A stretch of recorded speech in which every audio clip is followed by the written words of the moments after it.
Okay, everybody shut up now except me. Um, including you guys. Uh, so first I'll do the one on the left. So free body diagram of the 10 kilogram.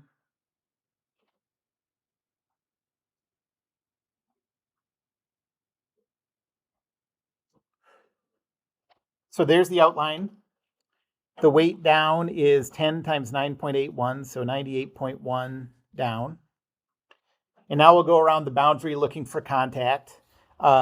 There's contact at the wheels. That's a frictionless contact, so the rules say perpendicular to the surface, toward the chosen body.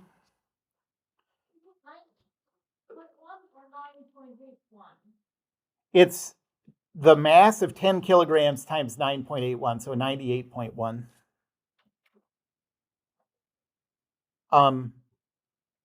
And give this a name. I would normally call that the normal force. I put the fancy hat and shoes on it so that you know that that's normal force and not newtons. And then there's going to be another normal force later, so just to make a distinction between these two variables, because there's no reason to think they'll be the same, I'm going to call this one N10. Then we get up to the contact. Those both have the same mass. So I guess I'll call this NL.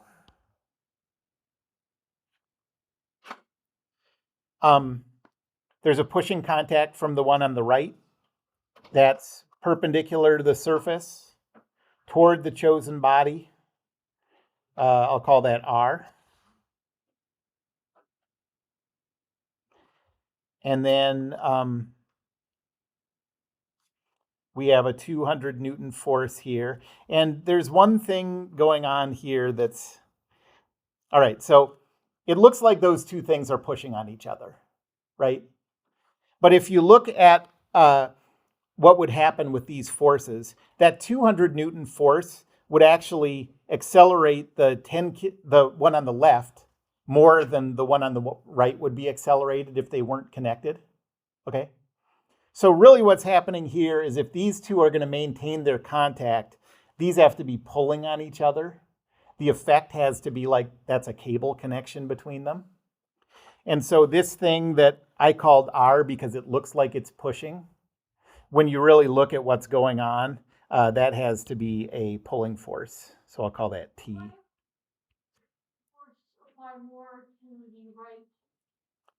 Well, so just imagine that they're not connected at all. That 200, like the one on the right wouldn't feel that 200 at all. It would just see the one on the left moving away from it. And so if they're going to stay connected, something has to pull them to keep them together. And you could imagine that could be like a cable, or it could just be something else that pulled. But so that tells us that the direction is going to have the same effect as it's going to be like a cable force. Yep. So we need to look at how the problem is worded. Not usually. Well, it's not how it's worded, really. Assume that it's connected. I think I look at this and I say, like, yeah, they're supposed to be connected. Really, I should have given you more information about it. If they're not connected in any way, so if they are connected, it has to be a pulling force. If they're not connected, then they're just not going to be in contact at all, and there'd be no force here at all. And then they just have totally different accelerations. Yeah. I remember last time you said that all of these particles or objects that we were looking at, they were not moving. So yeah. Well, right. Good question. For free body diagrams, you don't even have to. Yeah, I'm sort of going in circles here, I guess, aren't I? For free body diagrams, you don't really have to, for the most part, think at all about whether it's moving or not moving, because you're just analyzing the forces. So it would have been okay to be like how we thought they are going The back? R, yeah, sure. Yes, that would be fine. Okay. Yeah. Either one of those would be fine. I got to replace this problem with a better one, I think is the real answer. Yeah. So the key thing you're looking for in the answer is the fact that we identified that there was a contact point and that it has to be. That's the key thing. Yeah. And usually you can tell from the picture whether, like, from the way they contact each other, whether it's going to be pulling, pushing, you know. In this case, it's a little ambiguous. Yes. You're saying this one you're looking for normal force between the two, that's it. That's what that point is, that's the key is, that's it. There's no Right. force. Right. Right. Are we assuming that it's successful? Yes.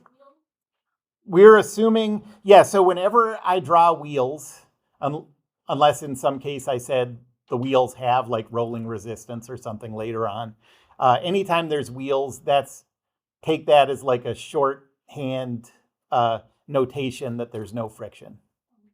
Okay. And if it's just surfaces that can slide relative to each other, take that as a sign that there's friction unless it says otherwise. Okay, so you got the 200 here. And now that's everything for the left. And now let's do the one on the right.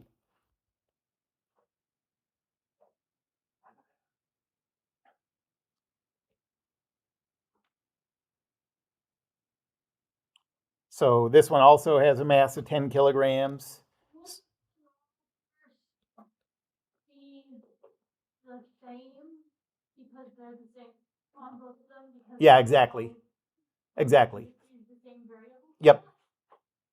But then there's a 20-kilogram weight on top of the back one? Yeah, right. So this one has to include this 20 Newton force there. It doesn't include the 200, and the one on the left does not include the 20.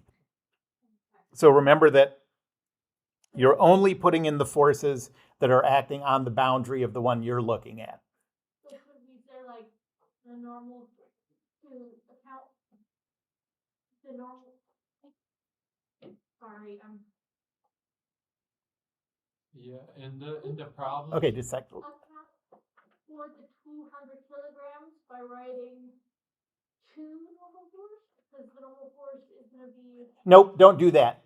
It's simpler than that. And yep, just go around the boundary, look for the contacts, basically follow the rules at each contact to figure out the direction of the force, and that's all you have to do. And it'll all work out in the math if you do that.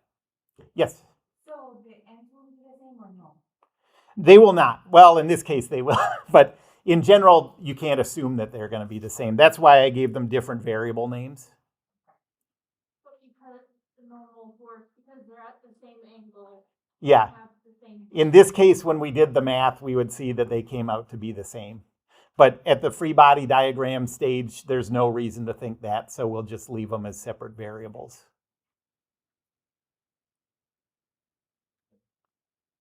Any other questions about that one? Okay, so the next step is just to go from free body diagrams to Newton's second law and do the calculations. So let's get into some of those.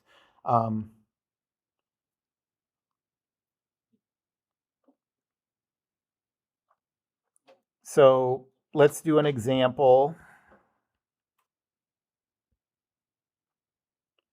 So let's say that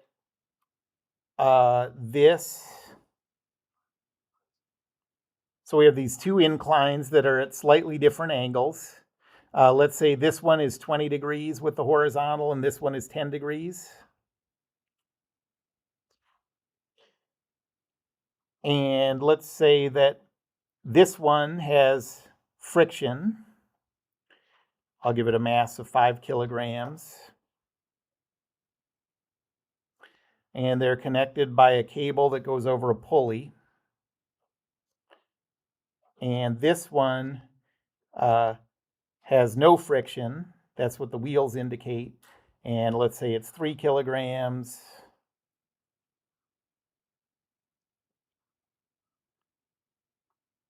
And we want to calculate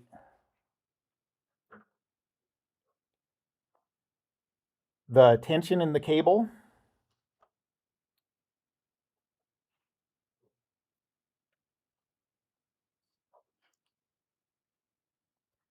And the contact forces applied by the ramps.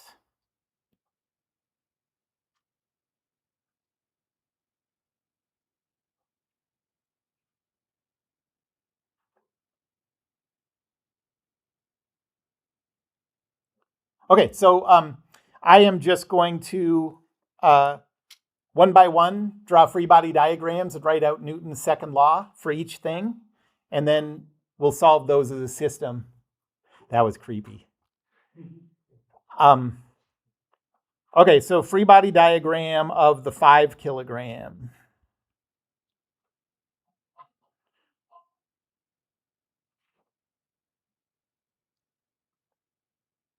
So we have a weight force down. 5 times 9.81 is 49.05.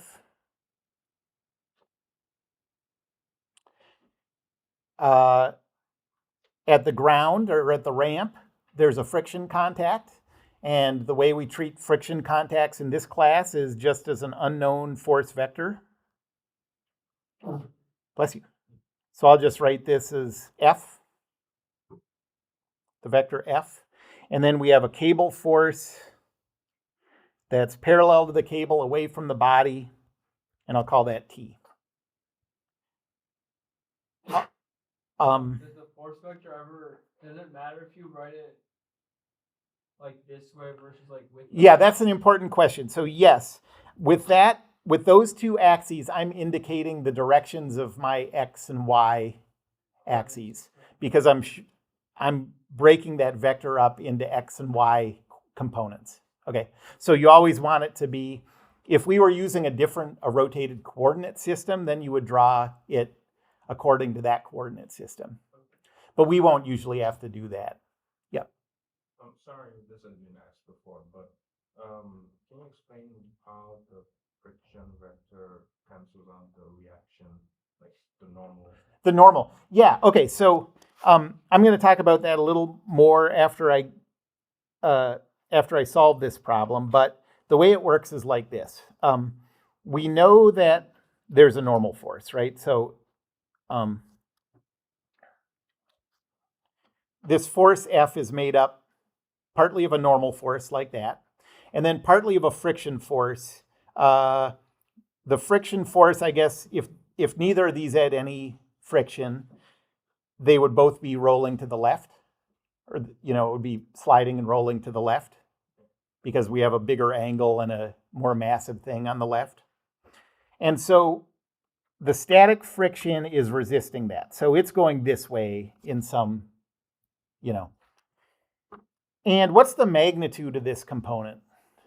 Well, if it was sliding friction, if it was kinetic friction, we know the magnitude of that component would be the coefficient of friction times the normal. But we don't know that for static friction. We only know that it's less than the coefficient of friction times the normal, So this is just some unknown. I'll call it FF. Okay? And so if you add these two things up, this is a vector like this, or like this, or like this, depending on how big FF is. Okay, well, that's just some unknown vector, and we can write that in whatever coordinate system we want. So in this coordinate system,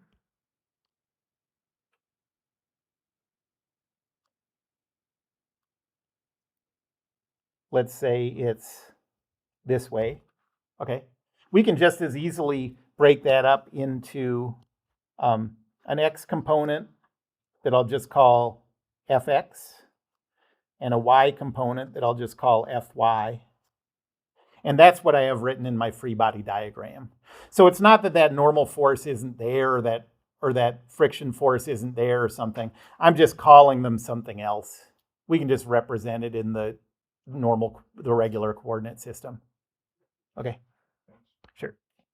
So when I get done with this, I will, I'll break up our answer for F into a normal force and a friction force just so you can see what they are. I think there's one homework question where I ask you to do that.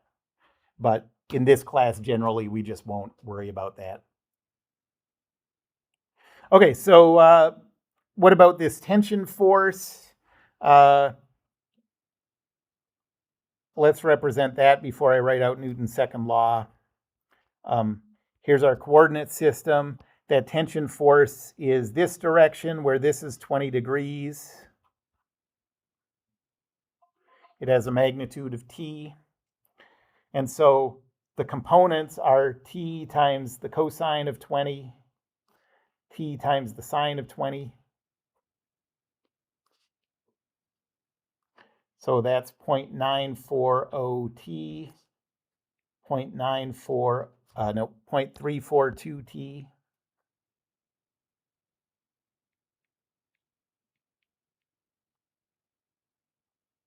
So that's my representation of that force T. Okay. And now I'll go to Newton's second law. We have the weight force, 0, negative 49.05.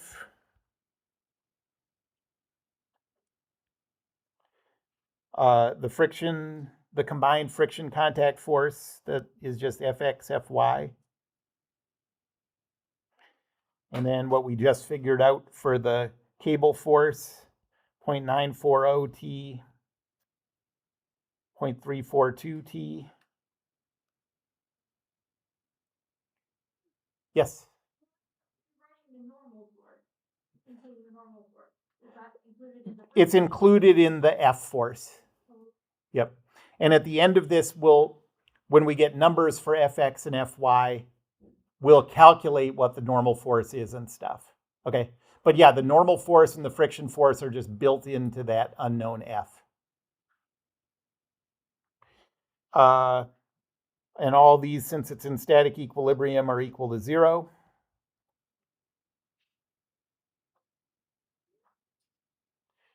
Okay, so we have two equations, and we can't solve either of them yet.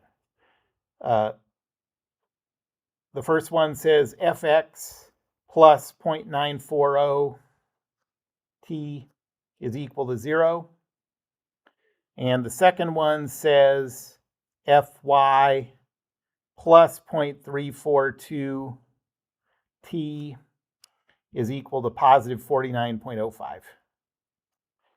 That's two equations for three variables, so we can't do anything yet. Anybody have a guess why I moved the 49.05 over to the other side of that equation? Yeah. You're probably both wrong, so exactly. So when we go to reduced row echelon form, this is the form that we're going to want it in. And so we're going to have to solve this as a system of equations. I just sort of naturally start organizing it that way. Okay, and then the free body diagram for the 3 kilogram.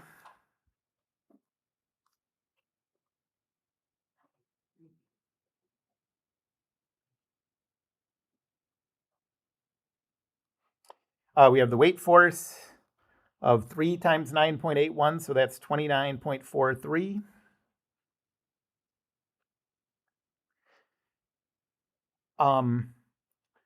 This one is a frictionless contact.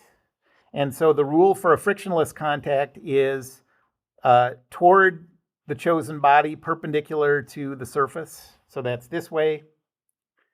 And I'll just call that N. And then we have the cable force parallel to the cable away from the body. Mm-hmm. Down? Why is it now pointing up? The normal force, in which one? Oh, okay. So it always is, pushing forces are always towards the body. And then this is T, because it's the same cable just going over a pulley. So first, let's calculate the components of the normal and the T forces. P is different in each case? What? P is different or? Yeah, the directions are different in each case. So you're gonna have to calculate that based on the angle. So for the tension force, it's this way, and this angle is 10 degrees. And the magnitude is T. So we can think of this, if you go counterclockwise from the x-axis, this is going to be T times cosine and sine of 170 degrees.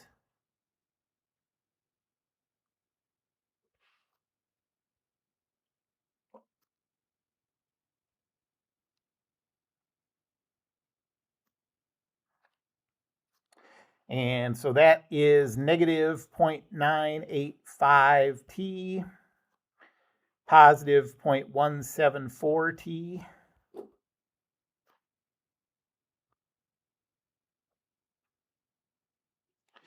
And then we'll do the same thing for the normal force.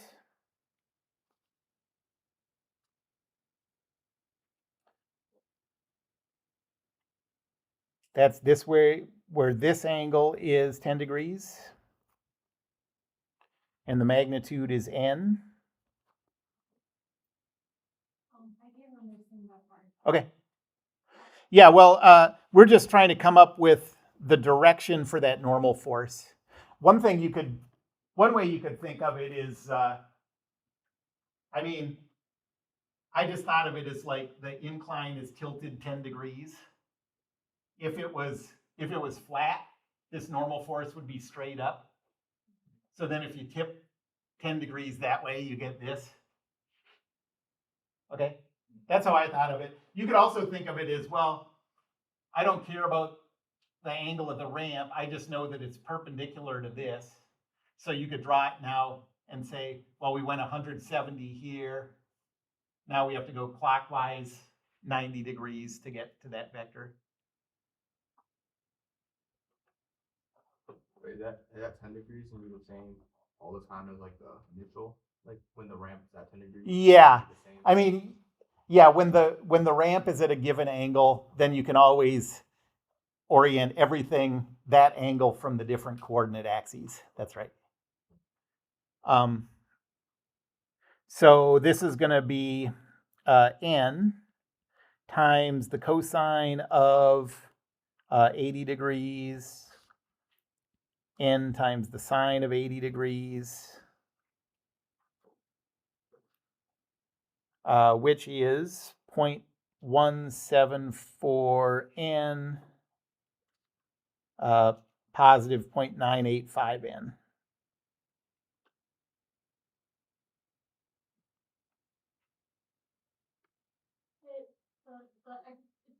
The x component of n is the same as the y component of t. Yeah. And the y component of t is opposite to the x component. Right. If you move around at all these 90 degree, so if you start with this one and move around to 90 degrees there, another 90 degrees, so you're there, another 90 degrees, so you're there. The magnitudes of those components are always going to be those combinations. And there'll be some pluses and minuses depending on the quadrant and stuff. All right, so now we're going to Newton's second law for this one. We have the weight force, 0, negative 29.43.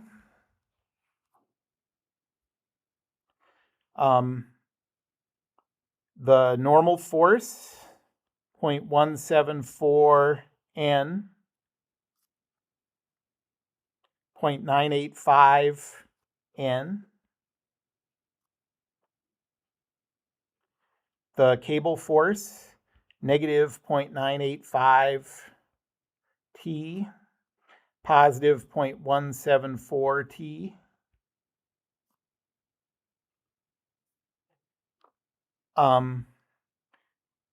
Three forces, I have all three there, so this is equal to 0. Because there's, when we're in a static body, but there's no acceleration. Right, no acceleration, exactly.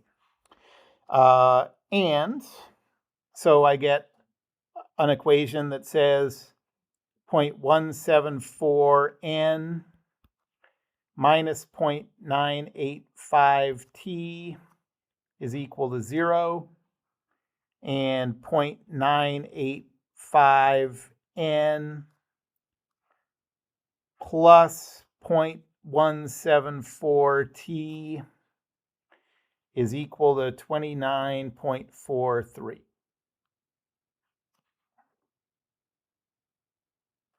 So that's a third equation and a fourth equation.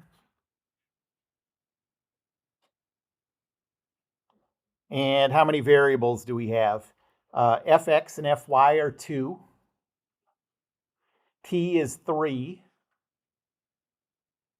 We use T again, and then N is 4. Okay, so now we have 4 equations for 4 variables. And so now we can solve it. But, solving 4 equations for 4 variables by substitution is a little bit of a pain. Reduced row echelon form, it's really fast. So let's write it out. Our augmented matrix is going to be, there's 4 equations, so there's going to be 4 rows. And there's going to be 4 plus 1 columns. Nope.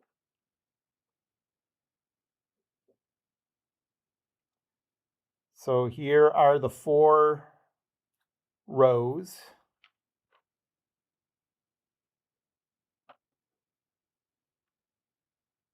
And here are the 5 columns.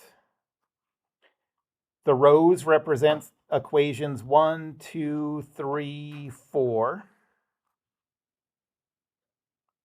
And the columns represent the variables we're trying to find in whatever order. I'm going to go Fx, Fy, T, N, and then the last one is just for the constants. Okay. Equation 1, Fx's, we had 1.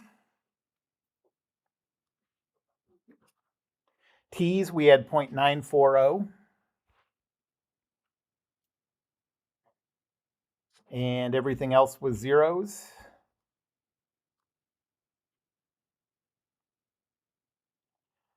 Equation 2, Fy's, we had 1. T's, we had 0.342.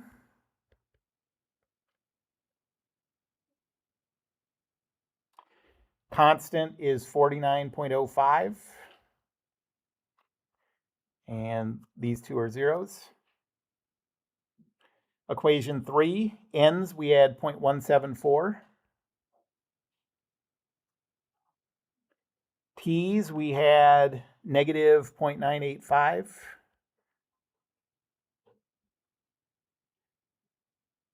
And the other 3 are zeros. And then 4, N's, we had 0.985. T's, we had 0.174. And the constant is 29.43.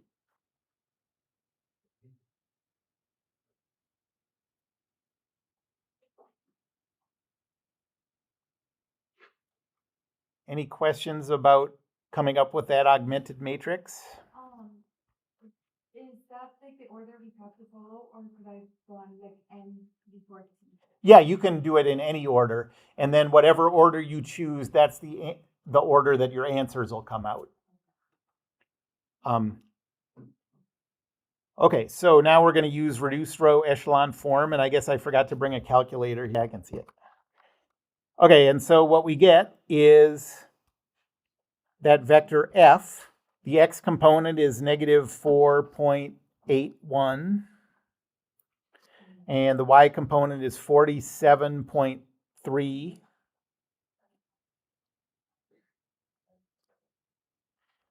This is in newtons.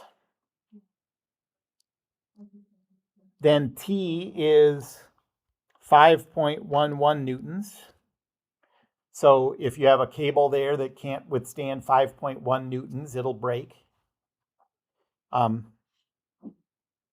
then the normal force is 28.97 newtons. Thank you. Okay, is there anything we can sanity check with these answers to make sure this makes sense? Where do you put on all the matrix? Where is the yeah? It's different on every.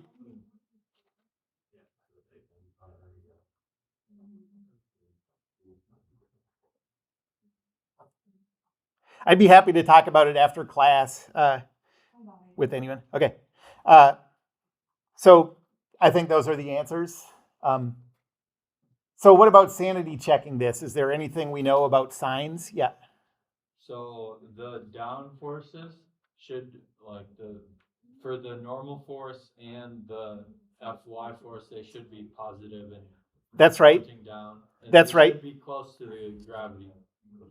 So yeah, I mean, all I was thinking was just in terms of signs, but yeah, those normal forces, those pushing forces have to come out positive. Otherwise, it would say that those are pulling down on the wheels and that can't happen. So the fact that N is positive is a good sign. And then what about the cable tension force? That should be positive, so that makes sense. Okay. So now we've figured this out. Let's think about breaking this up into a normal force and a friction force. Okay. So can we express this vector F in terms of a normal force and a friction force? Well, in order to do that, all we have to do is let me sort of sketch this.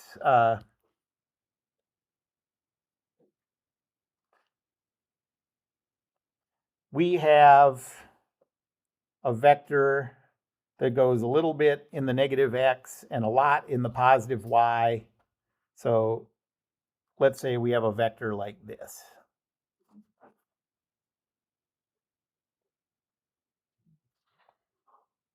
Okay.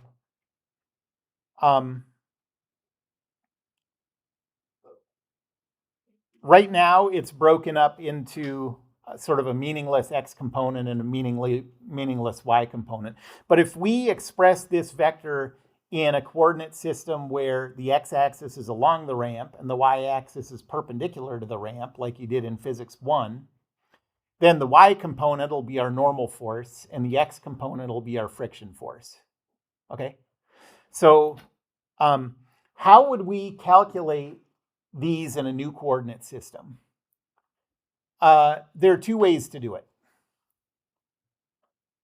The first one is we could take the dot product of this vector with a unit vector that's in the direction of our ramp, and then take the dot product with a vector that's perpendicular to our ramp. Okay? The dot product with a unit vector perpendicular to the ramp. Here's how the cool kids do it, though.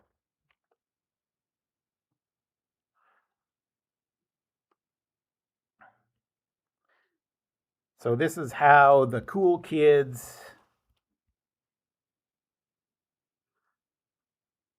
express vectors in rotated coordinate systems.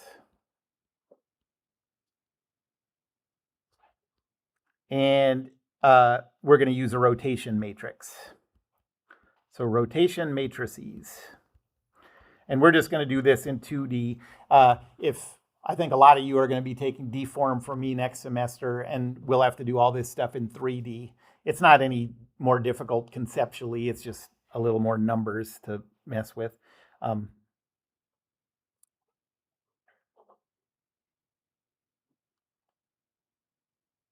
Okay, so here's how it works. say you know your vector components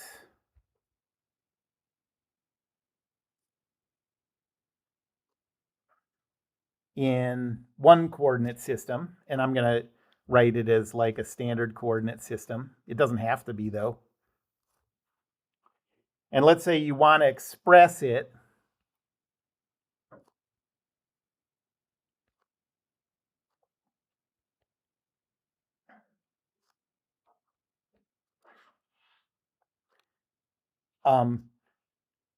in a coordinate system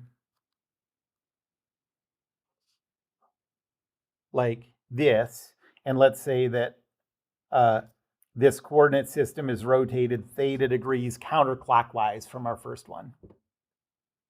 Okay, so this angle theta needs to be the counterclockwise angle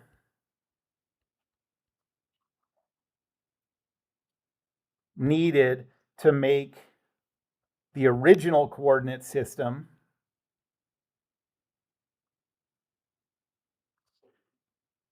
align with the rotated coordinate system.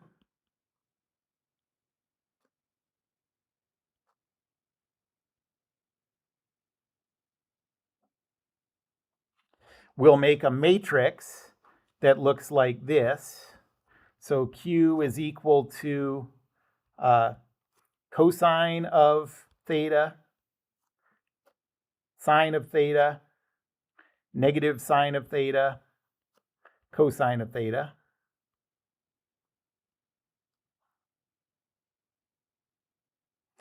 And then if we multiply this matrix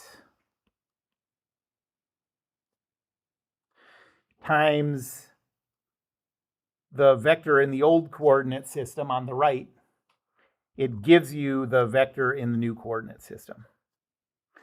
And that's it. And it takes a little thinking to do it the first few times you do it, but once you get comfortable with it, it's just such a quick and easy way to rotate coordinate systems.